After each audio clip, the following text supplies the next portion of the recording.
ఏం చేస్తున్నావు? బుక్ చేసా, దాంట్లో రాసేసా. ఏం బుక్ నాన్నా? బుక్. నువ్వే చేసావా? అవును, చూడు ఇవంతా నేనే రాసా. నువ్వేం చేస్తున్నావు బేబీ? మార్నింగ్ స్కూల్స్ స్టార్ట్ అయ్యాయి, చూడు కాసేపు 1 అవర్ నిద్రపోండి అంటే మీరు ఇలాంటి పనులు చేస్తున్నారా? 1 అవర్ నిద్రపోతే మార్నింగే లేచారు కదా. అమ్మ నా నిద్రే రాదు.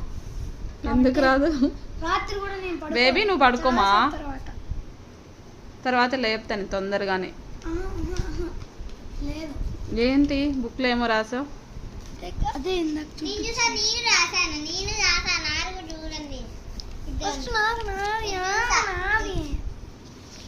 ఇవే నేను రాసినట్టు. ఏంటది? వీళ్ళు వచ్చేసి నా బెస్ట్ ఫ్రెండ్స్. వీళ్ళు కాదు, వీళ్ళు.